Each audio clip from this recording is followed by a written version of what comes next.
So let's talk the Path of Exile event, the legacy of Phrecia, and let's talk about early ways to make money. One of the ways that I'm going to go into this event is I plan on doing a lot of Blight. Blight is going to be your typical tower defense. You're going to go in, you're going to build a bunch of towers, waves of monsters are going to come, and you're going to build these towers at choke points to deal with these monsters. The easiest way to do this in Path of Exile 1 is to anoint your maps. Essentially what happens is in Path of Exile, when you run this mechanic, you'll first be introduced to it in Act 3 in the sewers. Cassie will be like doing her little thing, she'll introduce you to it, you'll do the event, and then as you progress through the campaign in the Atlas, you'll eventually start getting these blighted maps, which you can anoint. Anointing blighted maps means that you take the oils that you find, very similar to Path of Exile 2's distillations, and you can put them on your map. Each type of oil will do something different, from reducing monster movement speed to reducing the cost of buildings and upgrading towers, to towers deal more damage, to just giving you more experience. These are absolutely great things to use on your maps. You can anoint all of your blighted maps. It makes them super easy and super simple. You could do the same thing with your rings. When you get more oils and better rings, you can anoint your rings to make this wave event a lot easier. But since we're talking about a generic league start scenario, as like the event just came out, I've made it to maps, it's like day 2, day 3, I need to farm currency. What do? We're not really going to have a lot of those resources. We're not going to have our mage bloods and our weapons and our boots and all kinds of things. We're just going to have basically the ability to buy a map or two and to get a couple of oils to get started. So my plan for the reset event is to grab a blighted map once I get to maps and my character gets leveled a little bit, buy 3 amber oils from the vendor, and anoint my map. What this will do is this will make my map have the cost of towers and building and upgrading them reduced by 75%. From there, what I'll be able to do is it won't even matter anymore going forward what's on this map. This map can be juiced to the absolute positive moon, and the only thing I have to worry about is just not dying. So we're going to run this insanely difficult map, and we're just going to do what we would basically do on a league start scenario. We would cap our resistances, we would have boots with movement speed, and we would just be able to move around a little bit. In this test and example of doing this tower defense, we're not going to attack. You can see I have move only on. This is just a curse. That shield charge, it's not going to matter. I'm actually going to take off my RF skill so that it stops trying to kill me because I don't have capped resistances. And I'm just going to talk to Cassia and start the event. I'm going to move my portal off to the side so I don't actually click it, and I'm going to start the event. What's going to happen is you're going to get these things right here. These are the lanes, and the lanes on my mini map, as you can see, are these black dots. These black dots are going to show me where mobs spawn, and these are going to be my towers. There's 6 types of towers. There's fire, cold, lightning, empowering that empowers towers, stun towers, and minion towers. Stun towers and freeze towers, these 2 types of towers will slow down mobs. You never want to bring these past tier 3. Going past tier 3, they become different types of towers that don't work as well. Same thing with this green empowering tower. Everything in this circle will be empowered to allow me to power up my towers to kill all the mobs. So this is another tower that we never want to take past level 3, because when we take it past level 3, it'll pretty much make the player stronger, or it'll weaken the mobs, but we don't care about that. Because we were able to do amber oil, you could see the cost of upgrading our towers is very, very, very minimal, allowing us to really play tower defense and build a lot of towers. Each one of these waves has a type of resistance. For example, this wave right here is immune to lightning. This is immune to stun. This is immune to fire. And these towers, while having immunities, makes the event like a real tower defense game where you have to start to think outside the box, build a bunch of towers, and hope it's good enough.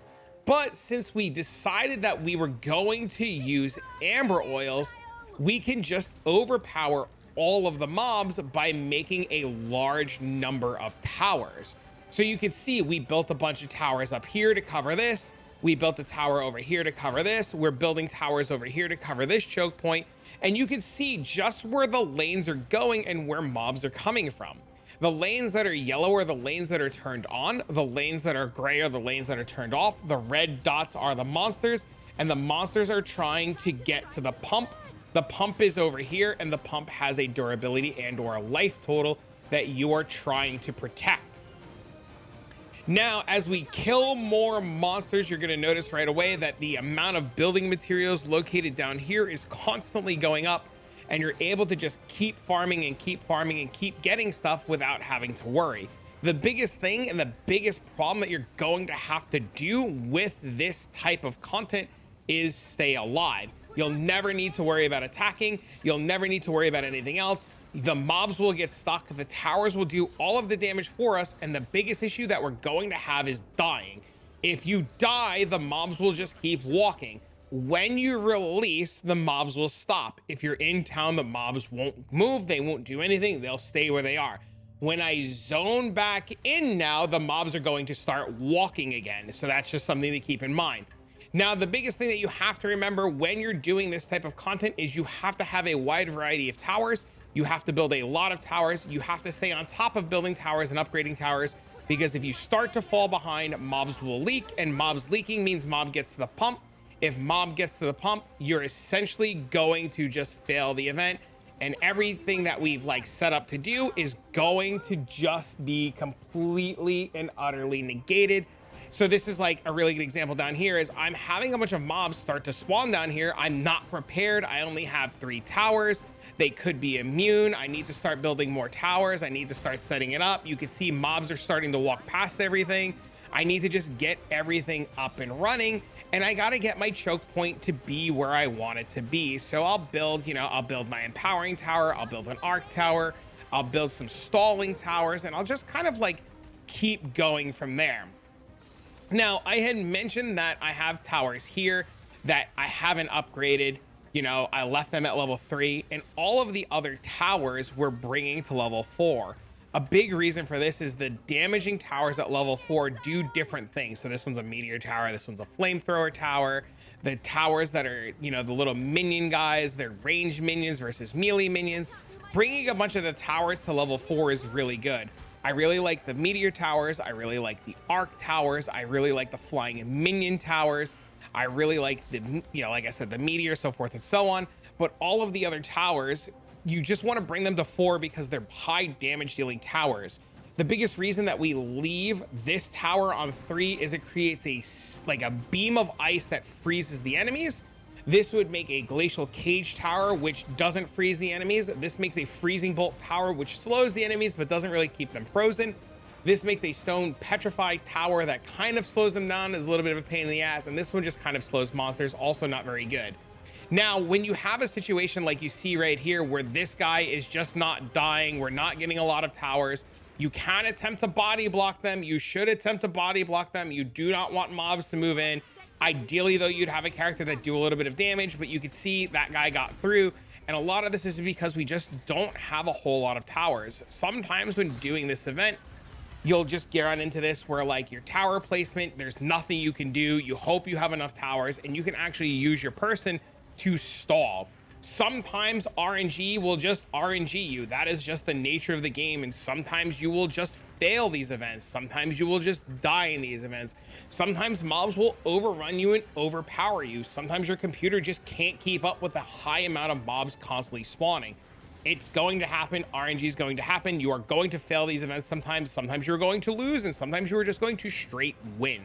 But the idea is, these events and this type of farming strategy just requires you to practice building towers and reduce the cost of the towers.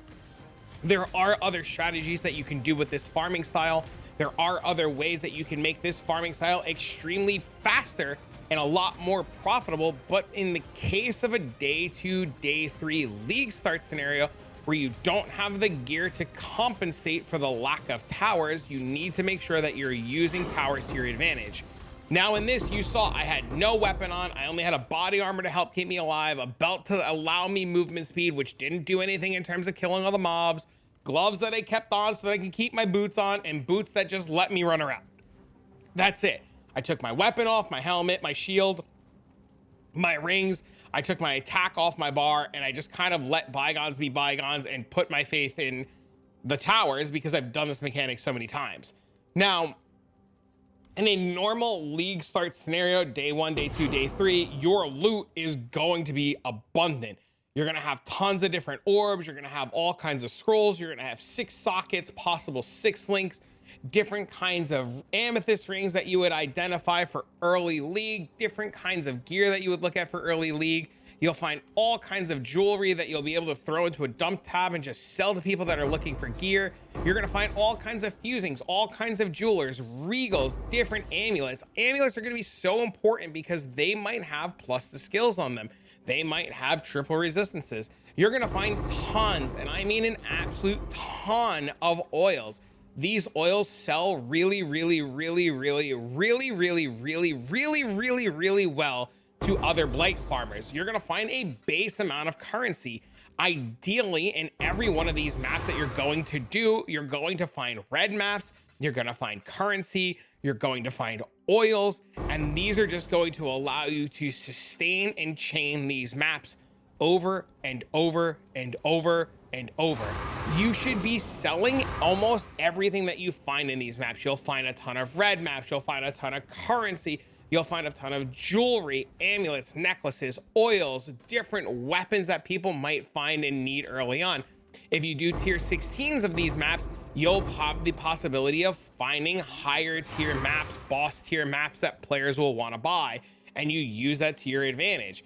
These crimson oils sell really well. These black oils sell really well. In the very early stages of the league, for somebody who needs to start to get farming, the early like amber oils will sell really well, silver oils, gold oils, all of that is absolutely positively making you a ton, and I mean a ton of money. And you could just go on the trade website and buy these maps over and over and over again, and they start to show up in huge abundance. It won't be very hard or very long on the reset for the league for stuff like this to start showing up.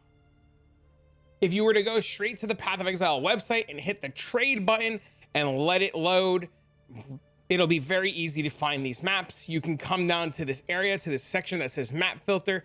You type yes, and then you do blighted maps. Ideally, you do the highest map available to buy. You don't need to worry about tier 1s or tier 2s. As you just saw, we didn't even have gear on. We didn't attack. We did a tier 16 map that was juiced to the moon, and you just want to buy the highest tier map available. On league start, buying map tier 13 will be your best bet. 13 is the minimum breakpoint for finding golden oils. In an early league scenario, golden oils, which would be this one right here, are very expensive. Even later on in the league, as the league progresses, people still need golden oils and they become relatively expensive. Even now, 6-7 months into Settlers League, golden oils are still 1.5 per div, 2 to a divine, and divines very early league are very expensive. Something else to keep in mind too, as the league progresses and people need less of the smaller oils, you'll be able to upgrade your oils right here inside of the tab. There is an upgrade button right here. You'll be able to press this upgrade button and upgrade all of your oils. Usually you'll end up selling red oils, black oils, and everything above. What you want to do is you want to double, triple, quadruple check all of the prices of your oils. Usually oils will be way more expensive on Faustus than anywhere else, and you should just double, triple check what you're selling and how you're selling it. If you don't like clicking this upgrade button, you could take all of the oils, go straight to Faustus, and then right here, dump all of them in and just upgrade them in a heartbeat.